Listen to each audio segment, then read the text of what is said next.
je m'appelle Céline Morel, j'ai participé aux Anges 11. Aujourd'hui, je suis avec Sam Zira pour une interview et on va découvrir un petit peu toutes les crousty news de mon aventure.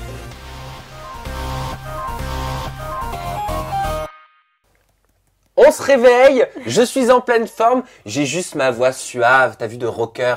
Ça te va bien. Tu trouves? Ah, c'est magnifique. Bon, j'adore. écoute, tant mieux. Voilà, j'ai pris un petit peu froid, mais c'est pas grave, on n'est pas là pour parler de ça. Céline Morel, tu as participé aux Anges 11 sur Énergie 12 et tu es en toute intimité avec ma communauté, avec moi, avec nous, pour nous parler et tout nous dire de ton aventure.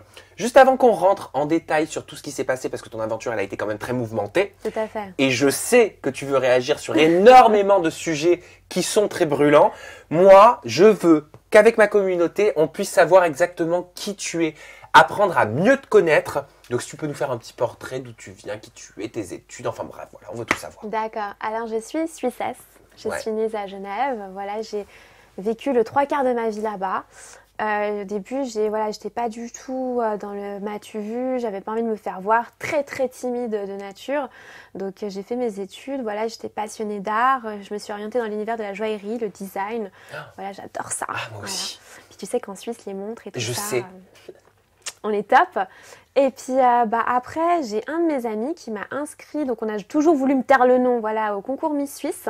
Ouais. Donc j'ai débarqué dans cet univers, c'était surtout pour prouver quelque chose à mes amis, mais surtout à moi-même, me dire que j'étais capable, que j'étais pas la petite fille moche que je pensais être. Ah, tu que- pensais être une Ah, petite mais fille je me moche? sentais horrible. Enfin, j'ai eu une adolescence catastrophique avec des boutons et tout. Enfin, tu sais, on n'avait pas le fer à lisser à l'époque, on avait les cheveux qui grimpaient, quoi. Donc c'était juste Il une y avait horreur. le fer à repasser. Moi, j'avais une amie, ne Ah prenez là. pas exemple. Elle avait des cheveux extrêmement bouclés. Elle me demandait de lui repasser les Ah non, cheveux. mon Dieu. Je te promets, pour aller en boîte de Elle en nuit. a toujours. Elle en... oui. Ok. Ouais, non, et puis je souffrais aussi d'une extrême maigreur, tu vois. Donc voilà, c'était aussi me dire que je pouvais être une femme, que je pouvais plaire, que je pouvais être autre chose. Voilà. D'ailleurs, même sur les réseaux sociaux, j'en profite pour rebondir. J'ai vu des tweets concernant ta silhouette, concernant Oui. ta maigreur. Tu les as vus toi aussi, Céline? Oui, tout à fait, tout Ok. à fait. Pourquoi les gens pensent que tu as un souci avec ton corps? Alors moi, j'ai plutôt relevé des jeunes filles qui me disaient Céline, comment fais-tu pour être aussi mince? On aimerait des conseils, etc. Et en fait, j'ai la thyroïde, en fait, la glande thyroïdale qui fonctionne trop bien, si je puis dire. D'accord. Voilà, ça m'a causé des problèmes. Adolescente, ça a carrément stoppé ma croissance. J'ai dû être suivie pour ça. Voilà, ça m'a fait perdre approximativement, les médecins jugent 12 cm carrément. D'accord. Donc ça a été un problème, ça a été un vrai complexe. Aujourd'hui, j'ai appris à vivre avec. Voilà, c'est vrai que je suis très fine, mais maintenant je m'accepte. Je m'aime comme je suis. Tu as raison. Voilà, et je suis en bonne santé et c'est ça l'essentiel. Exactement, et c'est important de le dire. Et c'est pour Oui. ça que je t'ai posé la question. On va parler de Nathania, Raphaël, Aurélie d'Autremont dans quelques instants. Mais j'ai relevé, j'ai senti que quand par exemple Nathania se faisait attaquer, on ira dans les détails après, Oui. mais j'ai vu en toi comme si tu étais contre l'injustice, comme si tu ne supportais pas l'injustice, comme si pour toi c'était quelque chose qui te faisait bouillir au fond de toi. Et je voulais savoir si ça avait un lien avec ton histoire de vie. Complètement. Alors, pour tout te dire, en fait, j'ai subi l'harcèlement. Petite, je me faisais taper à l'école, clairement, mais taper, hein, et puis je tenais tête, en fait, à des filles qui faisaient 3 fois ma taille, parce que j'étais minuscule, vraiment. Ensuite, adolescence aussi, j'ai été harcelée, mais cette fois, c'était plus du harcèlement scolaire, mais du harcèlement sexuel, parce que mon corps passait de corps de jeune fille à jeune femme. Donc voilà, et je comprenais pas trop ce qui m'arrivait. Et puis aussi ensuite, à mon travail plus tard, un autre travail, par des collègues femmes, des jeunes femmes qui ont été jalouses. Donc voilà, donc forcément quand je vois quelqu'un qui subit de l'acharnement venant d'anges emblématiques, je ne peux pas supporter ça en fait, c'est juste intolérable. Je me revoyais en elle. Voilà. Et comment on fait face justement, on parlera des anges juste après, mais au harcèlement quand on est une femme et qu'on subit ce harcèlement dans le travail? Il faut en parler. Voilà, il faut en parler, il faut se dire non, je refuse ce statut de victime. Aujourd'hui, mon bourreau doit être puni.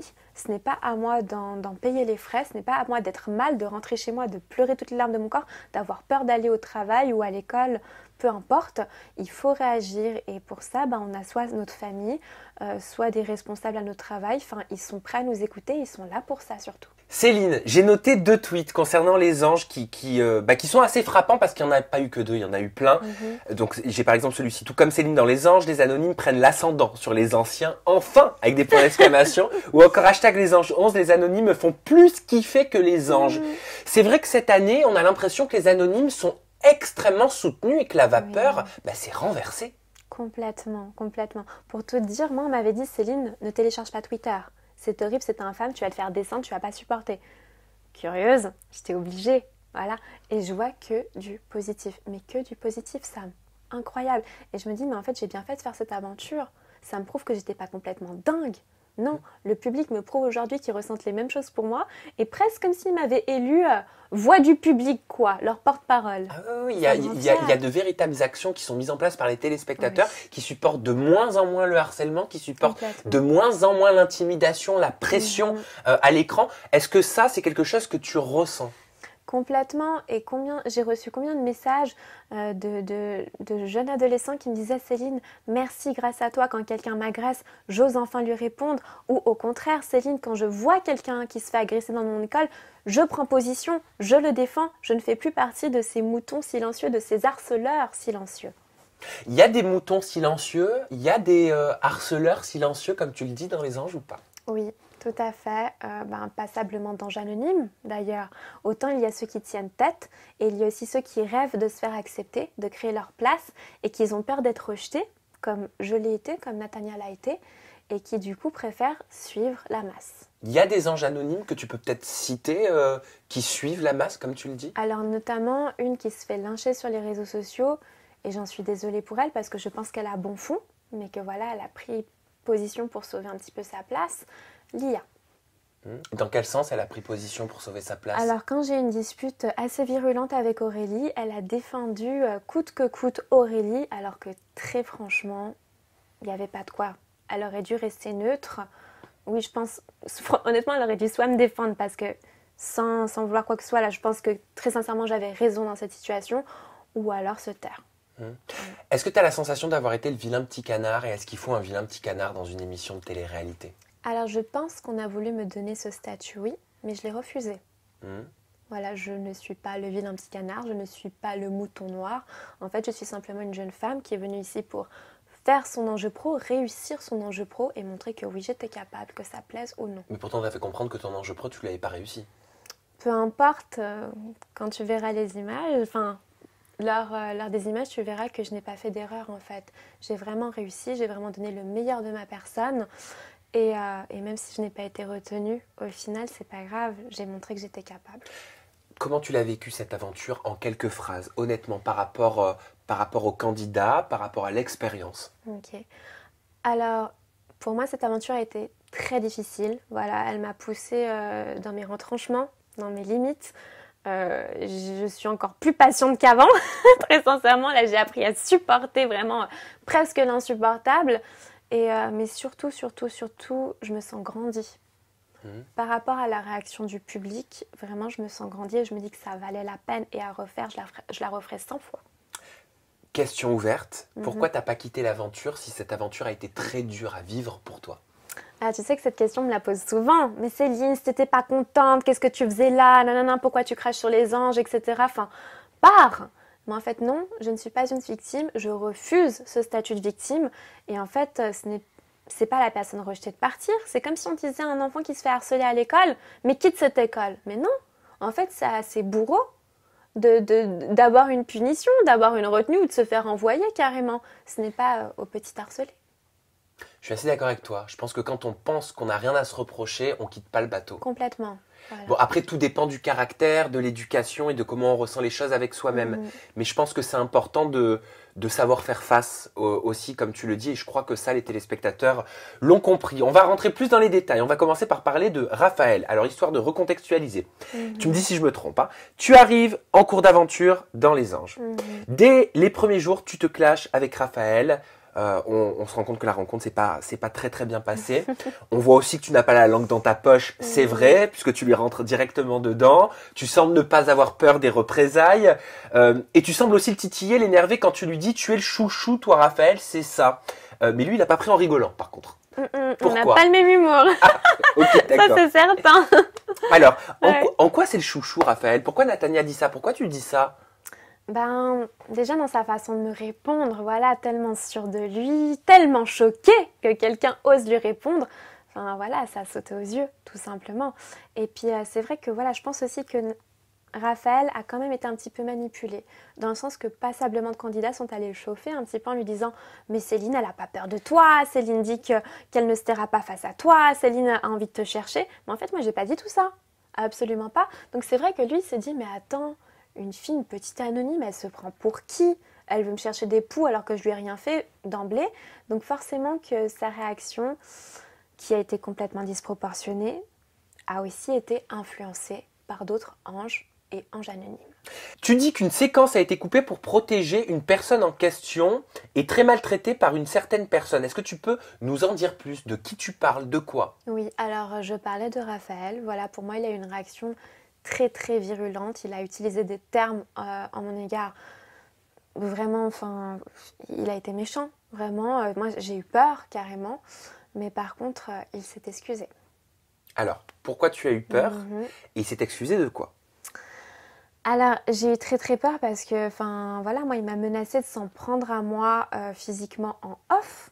Et puis, bah, Il moi, t'a dit quoi, clairement? bah, il m'a dit je vais t'enculer. Je vais t'enculer en off. Et moi, au début, honnêtement, je venais de débarquer là-dedans. Je pensais que c'était filmé tout ça, qu'il faisait de la comédie. Donc, je lui ai dit que de la gueule, que de la gueule. Et puis, en fait, il a sauté en l'air, il s'est énervé, quoi. Et puis, c'est là que je l'ai regardé avec des yeux vraiment écarquillés en disant oh, non, mais c'est bien réel, c'est une vraie histoire. Donc, en gros, ce n'est pas du cinéma, les anges. Parce que moi, je pensais qu'il y avait une part de cinéma. Et en fait, non, non, non, il était vraiment fâché. Donc, c'est vrai que là, j'ai eu peur. Et j'ai pas compris, en fait, qu'est-ce qui se passait.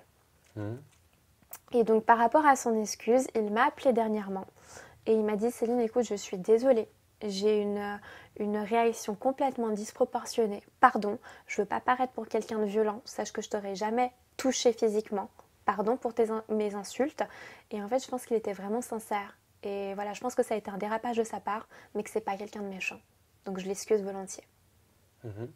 Moi, j'aimerais en savoir plus sur le départ de Fabrice et le départ de Raphaël. Est-ce que, comme Nathania le dit, la question elle est toute simple, est-ce qu'ils ont été virés, Fabrice et Raphaël, par la prod? Je pense qu'ils ont été mis à l'écart, oui, pour que ça se calme, parce que c'était pas possible en fait. Mais mis à l'écart ou virés? Alors, virés non, parce qu'ils ont réintégré le tournage à Miami. Donc, je pense mis à l'écart, histoire qu'on trouve une solution. D'accord, mis à l'écart pendant combien de temps? La fin du tournage à Marrakech. Ça représentait combien de jours? Alors, écoute, je peux pas te dire. Tu sais, pour moi, c'est le brouillard, c'est tellement d'informations que j'ai pas envie de te donner une fausse réponse, donc je préfère pas te répondre. Mais est-ce que Fabrice et Raphaël ont été mis à l'écart et éloignés du tournage? Oui, jusqu'à la fin du tournage à Marrakech, on les a retrouvés du coup à Miami. D'accord, donc c'était volontaire. De la prod, oui, pour, je pense, protéger Nathania et moi. Déjà, est-ce que c'était légitime de les écarter du tournage et Fabrice et Raphaël? Alors, pour moi, Fabrice est un héros. Honnêtement, il est génial. Enfin, vraiment, merci d'avoir réagi. Enfin, merci à lui. Si ce que Nathania dit est vrai, oui. faut avoir des couilles.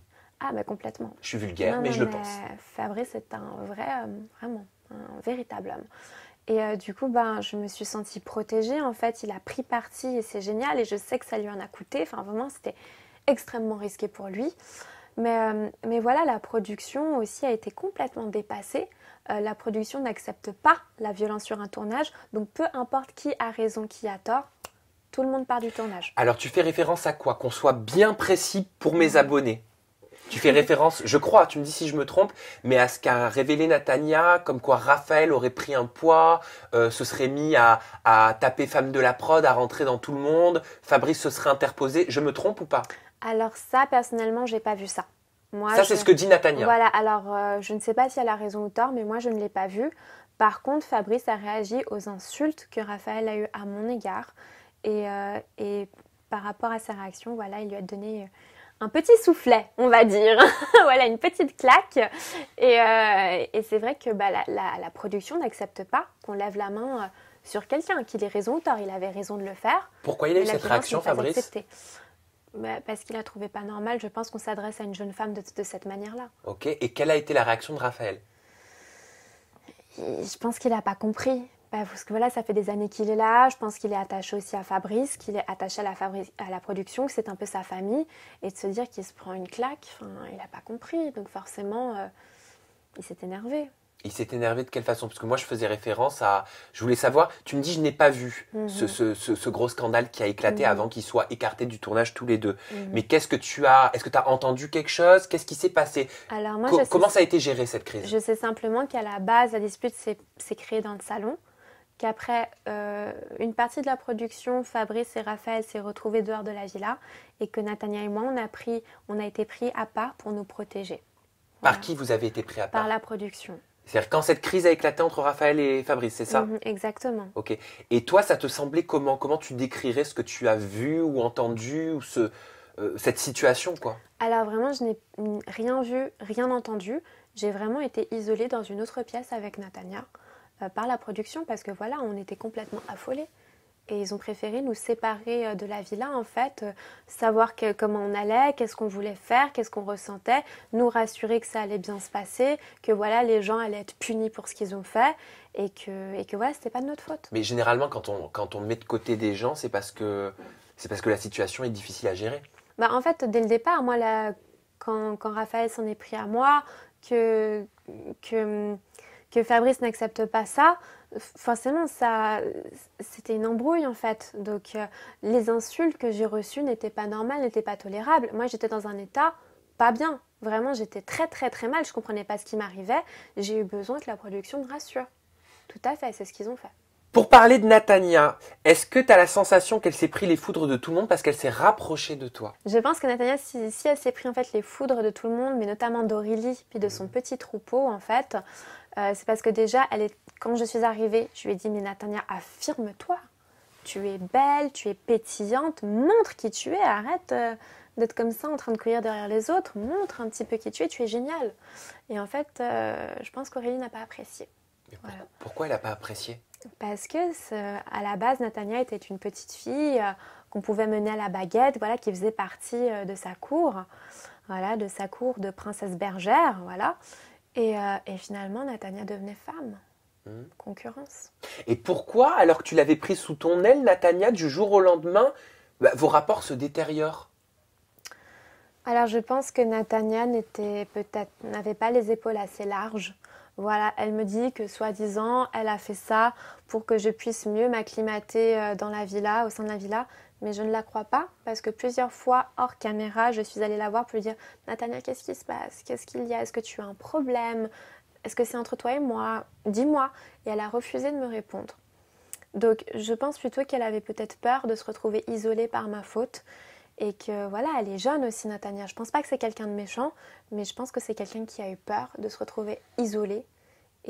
Tu veux dire que comme toi, tu étais peut-être mise de côté par les candidats dits emblématiques, être collée à toi et créer une association, quoi. Exactement, tout à fait, c'est exactement ça. Et moi, tu vois, j'ai pas peur, je sais que j'ai les épaules pour, même d'être toute seule, contre 100 personnes, j'ai aucun souci avec ça. J'ai mes valeurs, mes principes, je vais aller jusqu'au bout. Mais Nathania, elle est encore fragile, je pense. Alors, on va parler de Yelena et Thomas avant d'aborder le sujet Aurélie d'Autremont. Pareil, je recontextualise pour ceux qui ont loupé un épisode. Donc, les anges à Miami, comme pour Marrakech, ça commence très mal pour toi dès ton arrivée. Thomas et toi, Emma c'est ma stagiaire. Thomas et toi, vous avez une discussion. Oui. Tu crois que Thomas, enfin c'est comme ça que je l'ai perçu, te laisse la porte ouverte. Mais dès qu'Yelena arrive, Thomas te dit clairement que tous les deux, c'est pas possible et qu'il ne t'a jamais donné d'espoir depuis le début. Toi, tu persistes. Tu persistes dans tes dires en disant que ce que tu as entendu est bien vrai et qui t'a bien fait comprendre qu'il y avait une possibilité, une porte ouverte avec toi. Et là, Yelena, ça le prend très très mal. Enfin, ouais, voilà. Est-ce que j'ai bien résumé? Tout à fait. Ok. Bon, pourquoi on ne comprend pas ton rapprochement avec Thomas dans les épisodes? Est-ce qu'il y a quelque chose, qu'il s'est passé quelque chose qu'on n'a pas vu? Alors honnêtement, voilà, il y a le on et le off. Et c'est vrai qu'en off, moi j'aimais bien Toto. Enfin, je trouvais que c'était quelqu'un. Alors, en fait, ça a été coupé, ça, mais j'ai toujours dit, il n'est pas mon style physiquement, je ne suis pas attirée par le moment, mais il a des traits caractère qui font que peut-être, si on creuse, éventuellement, il pourrait m'intéresser. Voilà. Ouais. Et ça a été amplifié. Voilà ce qui s'est passé. Et donc voilà, moi Toto, j'étais vraiment, voilà, quelques-uns de ses traits de caractère me plaisaient bien, mais de là à dire que je voulais absolument me mettre avec lui, non, ce n'est pas le cas. Il fallait que j'apprenne à le connaître. Enfin, je veux dire, on ne peut pas se mettre avec un inconnu, voilà, ce n'est pas possible. Mais voilà, tout ça, on ne le voit pas. On ne le voit pas. Et après Toto, pourquoi on le voit pas? Bah, il y a le il y a le on et le off, pardon.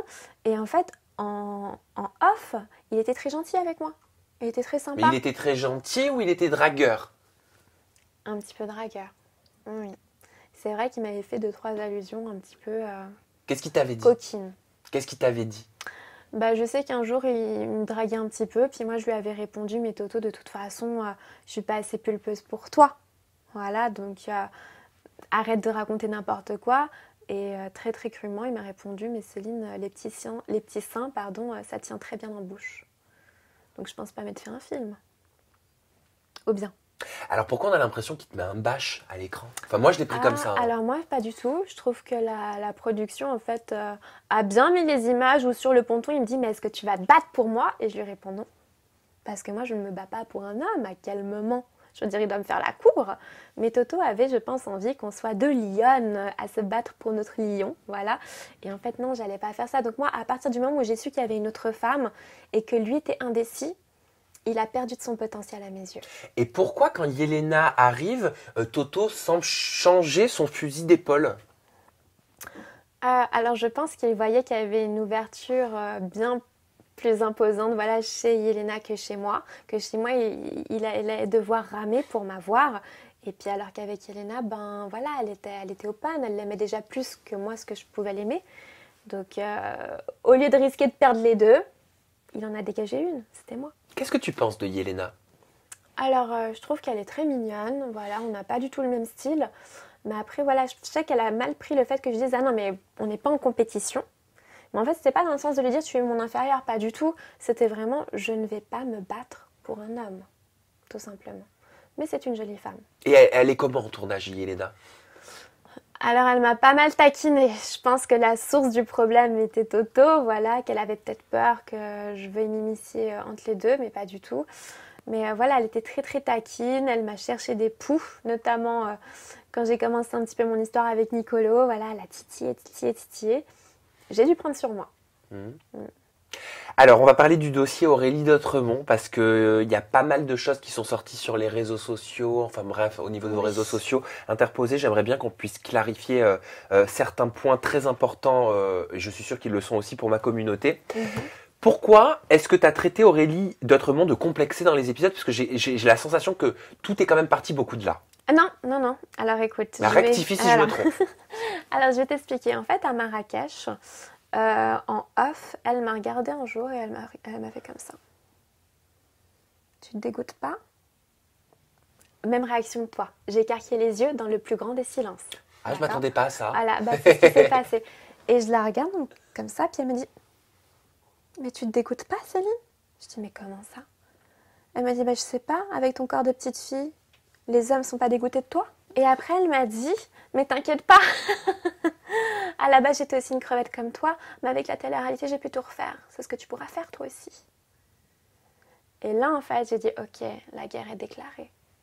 La guerre est déclarée. T'as voulu me casser pour que je perde en confiance en moi, pour qu'à l'écran, je passe pour une petite misérable. Alors, effectivement, elle a gagné. Je me suis sentie ridicule. Je me suis sentie moche. Tous les complexes que j'ai pris des années à soigner, elle me les a crachés comme ça à la figure. J'ai eu vraiment mal. Et ça a été très difficile pour moi de continuer le tournage, la tête haute, fière de qui je suis. Mais à un moment donné, je me suis dit, mais qui es-tu, toi, pour me tenir des arguments comme ça, pour vouloir me rabaisser de cette façon?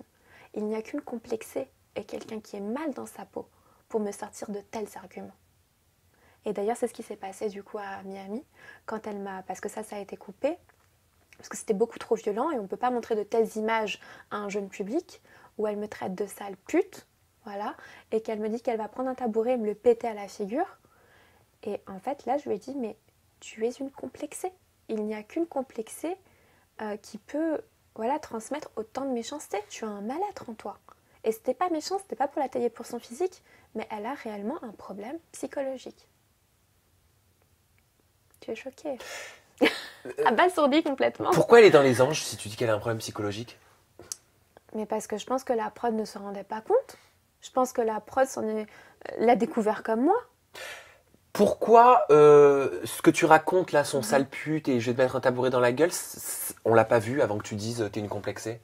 Mais parce que c'est beaucoup trop violent pour le jeune public. C'est pas diffusable. Oui, mais n'as-tu pas la sensation que ça te fait passer toi pour la nana qu'attaque? Alors j'avais peur de ça. Mais en fait, on la voit tellement méchante sur d'autres séquences que le public se dit, mais en fait, c'est totalement justifié. Et le public n'est pas bête, n'est pas ignare.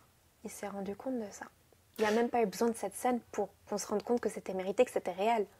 Tout le monde le pense. Là, je vais pas te poser une question, Céline. Je vais juste faire une affirmation parce que ça me tient à cœur pour toutes les jeunes filles qui sont en train de nous regarder, même les jeunes garçons ou même plus âgés.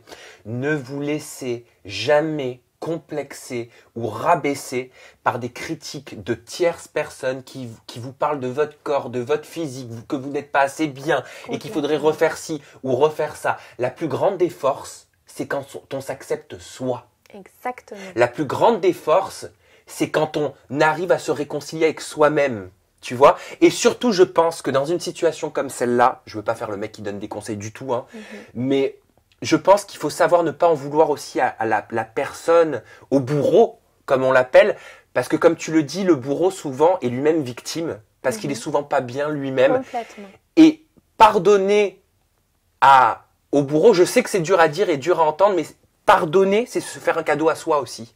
Tu vois ce que je veux dire? Oui. Pour ne pas avoir toutes ces phrases qui continuent dans la tête, se dire il m'a dit ci, il m'a dit ça, je suis moche, je suis comme ci, je serai jamais bien. Voilà, j'espère que tu comprends ce que je veux dire, j'espère que j'ai réussi à faire passer mon message et c'est super important de le dire, je me sers de ton histoire pour pouvoir passer ce message. Mais tu as tout à fait raison et je pense que la personne qui est le plus malheureuse aujourd'hui, ce n'est pas moi, c'est elle. Et j'en suis désolée pour elle, sincèrement. J'aimerais te faire réagir à ce message qui a été relayé sur les réseaux sociaux d'Aurélie d'Autremont, par Aurélie d'Autremont. C'est un message anonyme d'une prétendue ancienne meilleure amie à toi, qui a été diffusé sur le compte d'Aurélie, donc par Aurélie, je l'ai dit. Et ce message, il peut sembler choquant, mais je pense que c'est important de le dire. Et je sais que c'est important pour toi de réagir, Céline. D'accord ? Donc ce message, le voici. Hello ma chérie, je voulais tout simplement te dire que je suis une ex-amie de Céline Morel et je sais comment fonctionne cette salope. C'est une vraie manipulatrice. Elle se fait toujours passer pour une victime. C'est une fille qui a honte de ses origines. Elle est marocaine-italienne mais elle ne le dit jamais. Sa mère est marocaine. Elle avait épuisé un riche émirat juste pour l'argent. Le jour où elle est tombée enceinte de son amant, elle a décidé de fuir avec son amant et de changer de nom. Le pire dans l'histoire, c'est que même sa propre mère la déteste. C'est tellement une grosse pute de vicieuse que pour rendre sa mère jalouse, Céline est capable d'être très proche, plus que la normale entre parenthèses, avec son propre père pour rendre sa mère folle. Cette fille est très malsaine et c'est une grosse manipulatrice. Je te donne la parole tout de suite. Donc là, si je comprends bien le message d'Aurélie, c'est qu'en gros, ma mère est une espèce de prostituée qui fornique avec des émirs, d'où elle aurait eu un premier enfant, moi peut-être, et que mon père, en gros, donc mon père d'adoption, du coup, voilà, aurait des relations ambiguës avec moi, presque de l'inceste. C'est ça qui est dit, non? Est-ce que je comprends bien? Tu fais référence à la phrase « C'est tellement une grosse vicieuse que pour rendre sa mère jalouse, Céline est capable d'être très proche, plus que la normale, avec son père pour rendre sa mère folle », c'est ça? Oui. Qu'est-ce que tu entends, toi, dans cette phrase? Très proche, plus que la normale. Pour moi, c'est qu'elle insinue qu'il y a de l'inceste. Alors déjà, ma mère n'est pas une prostituée. C'est une grande dame. Et mon père est le plus merveilleux des pères. Et Aurélie, honnêtement, quand elle dit une des meilleures amies de Céline, ma meilleure amie est décédée. Elle est décédée quand j'avais 21 ans, il y a donc 5 ans. Je vois pas comment de l'au-delà, elle aurait pu envoyer ce genre de message. Et les fréquentations que j'ai, en fait, ne se résoudraient jamais à envoyer de telles calomnies. Jamais. Qu'est-ce que tu sous-entends? Bah moi, je pense que Aurélie a peut-être même fait un faux compte pour s'envoyer un tel message. Elle est méchante. Et dans tous les cas, même si c'est quelqu'un qui me veut du mal qui a fait ça, pourquoi elle publie ça? Dans quel but? De me détruire. Mais c'est pas moi qui le détruis. Moi, j'ai fait le choix de faire de la télé-réalité. J'ai fait le choix de me confronter à des gens instables, comme elle apparemment. Mais ma famille, qu'est-ce qu'elle a demandé? Qu'est-ce qu'elle a demandé pour qu'il se retrouve des choses pareilles sur Internet? Pour que là, on se retrouve à une interview et qu'on cite mes parents, mais comme si c'était des psychopathes, en fait. Qu'est-ce qu'ils ont demandé? Heureusement que mes parents sont des êtres intelligents, des êtres cultivés, et qui ne vont pas se laisser anéantir par ça. Du moins, je l'espère. Mais comment elle a pu oser faire un truc pareil? Est-ce qu'elle a bon fond? Tu me disais tout à l'heure qu'il fallait pardonner. Quand elle commençait à me casser par rapport à mon physique, qu'elle devait être profondément mal. Mais là, il y a une justification à ça, de s'attaquer à ma famille? Je pense pas. Il n'y en aura jamais. Et ça, je pourrais absolument jamais lui pardonner ça. C'est trop horrible. Tu as répondu, tu as effectivement, alors c'est un petit peu brouillon, mais tu vas pouvoir nous recadrer tout ça. Tu as effectivement dormi au pied de notre lit car ce soir-là, Marvin était extrêmement violent en off. Oh non, tu pensais m'atteindre, donc avec ce message, tu peux publier tous les messages que tu reçois, aucun problème, je constate que je suis jalousée. Et alors? Donc, la seconde partie de ce message, tu viens d'y répondre à l'instant. Moi, c'est la première qui m'intéresse et qui potentiellement intéresse ma communauté. C'est, tu dis, Marvin était extrêmement violent en off. Qu'est-ce que tu veux dire? Parce qu'elle, dans son précédent message, elle avait accusé Quentin d'être violent et que c'est pour ça qu'elle avait dormi au pied de notre lit. Mais en fait, non, ce n'était absolument pas Quentin, donc il ne faut pas accuser à tort un anonyme qui n'a rien demandé. C'était Marvin. En fait, Marvin et Quentin ont voulu nous faire une petite blague dans la nuit, et moi, quand j'ai ouvert les yeux, parce que le bruit... Une petite blague à qui? Une petite blague à Natania et moi. D'accord. Voilà, on dormait tranquillement, et eux, ils rentraient de boîte, en fait. D'ailleurs, ça a été filmé, c'est la séquence où Marvin embrasse Astrid en boîte de nuit. Et donc en rentrant, il décide de nous faire cette petite blague de mauvais goût et je vois en fait Marvin au-dessus de mon lit en train de vouloir découper une feuille d'arbre sur ma tête, quoi. Donc j'ouvre les yeux, je le vois, je reconnais son sourire, enfin vraiment je l'ai vu, puis je me suis dit ah c'est une bande de gamins, voilà. Pas de quoi s'énerver, vraiment, c'était blague de mauvais goût, vraiment. Et là, Quentin qui met des pots de fleurs, et puis Natania quand elle bouge, voilà, ça la réveille, forcément c'est lourd. Et ben les pots de fleurs ont explosé, on s'est retrouvé avec toute la terre. C'est pour ça qu'elle dit on s'est fait enterrer vivante. C'est presque ça en fait. Hein. Les pots de fleurs ont explosé, c'était en quelle matière? Des pots tu sais, de terre là. En graines? Non, tu sais les pots que tu achètes là. Comment t'expliquer ça? Oui, en céramique. En céramique, oui. Ok, oui, donc oui. ben, ça pouvait couper ça, non? Oui, ça pouvait couper, effectivement. Mais après, voilà, Quentin n'a pas fait ça dans le but de nous faire mal, pas du tout. Sauf que moi, je n'ai pas vu Quentin. En fait, j'ai vu Marvin dans sa première action. Et quand ça a fait tellement de bruit, en fait, que les pots explosent par terre, enfin, partout dans la pièce, que ça a réveillé un petit peu toute la villa. Et tout le monde a commencé à dire quoi, qui a fait ça, qu'est-ce qui s'est passé, etc. Et moi, j'ai dit, bah, j'ai vu deux personnes, une silhouette et Marvin. Et en fait, Marvin a cru que c'était Quentin qui l'accusait, donc il a traversé toute la villa et il a commencé à agresser Quentin. Quoi? Qu'est-ce que tu m'accuses? Tu veux te battre? Non, non, non, comment tu oses parler comme ça? Mais pourquoi se battre? Mais parce que c'est quelqu'un de violent. Mais on règle pas les problèmes avec la violence. Il a peut-être pas l'intelligence pour régler ça avec les mots, j'en sais rien. En fait, on l'a pas pris parce qu'il avait fait un doctorat en je sais pas quoi. Et puis en fait, ce Marvin, donc moi j'ai pas aimé comment il s'en est pris à Quentin, et j'ai dit ce n'est pas Quentin qui a parlé, c'est moi, je t'ai vu, quel est le problème? Et là Marvin en fait s'est rapproché à quelques centimètres de mon visage et m'a hurlé dessus en disant espèce de salope, pourquoi tu racontes ça? Et vraiment en bombant le torse, voilà, pour m'impressionner, pour me faire peur. Et j'ai eu peur. J'ai tout fait pour ne pas le montrer, mais j'ai eu peur. Et j'ai commencé à crier plus fort que lui pour qu'il cesse. En disant, je ne mens pas, je ne mens pas. Tu étais là, je t'ai vu. Et en fait, voilà, je pense sincèrement que s'il n'y avait pas eu tout ce monde pour le retenir, tous ces candidats, tous ces anges, je pense qu'il aurait pu en venir en main, oui. Très sincèrement, oui. Sur toi? Oui. Et là, Toto, pour me protéger, m'a pris à part dans la salle de bain.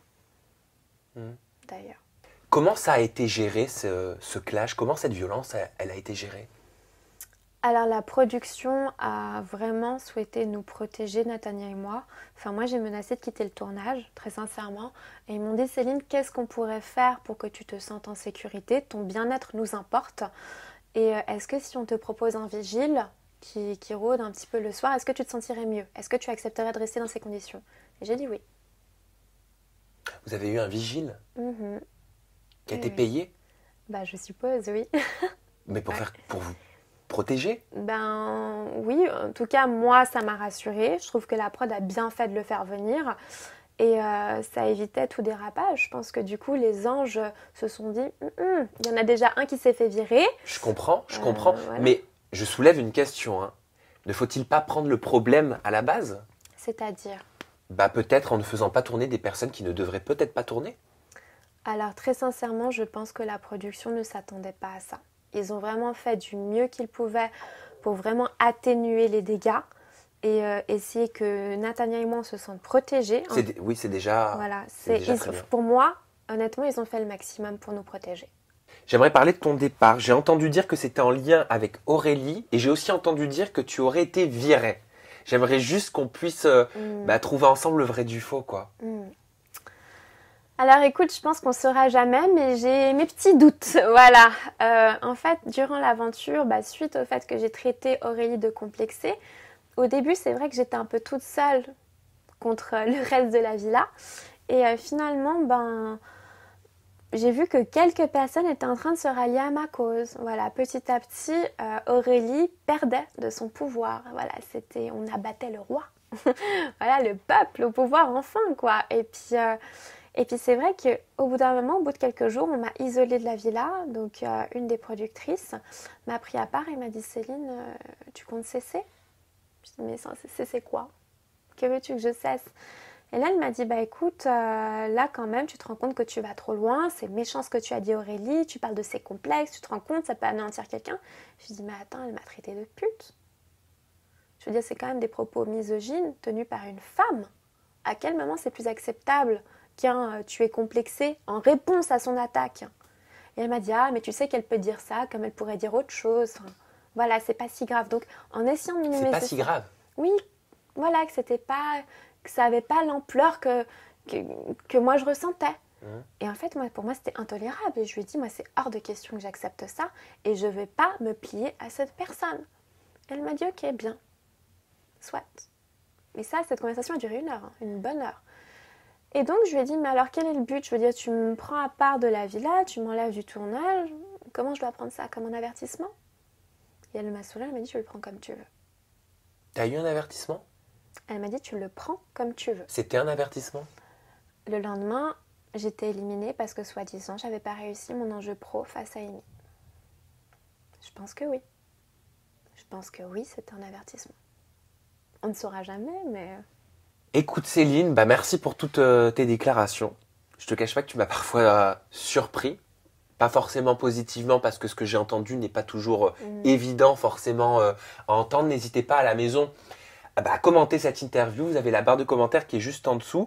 Ou alors vous pouvez retrouver Céline sur ses réseaux sociaux. Ton compte Instagram Céline, c'est Morel, donc _, Céline. Ton compte Snap pour tes stories, c'est Céline _ Morel. C'est très simple, de toute façon, tout est juste ici. Le mot de la fin, Céline, je te le laisse. Tu peux dire ce que tu veux à ma communauté. La caméra, elle est juste là. Moi, je vous embrasse très fort. Je vous aime et surtout, prenez soin de vous et ne vous laissez jamais diminuer. Un énorme merci au public parce que c'est grâce à vous qu'aujourd'hui, je ne regrette absolument pas mon aventure chez les anges. Je me dis que si j'ai pu vous apporter quelque chose et si vous vous sentez inspiré à faire de bonnes actions, et bien voilà, c'est tout bénef pour moi. Donc merci 1000 fois.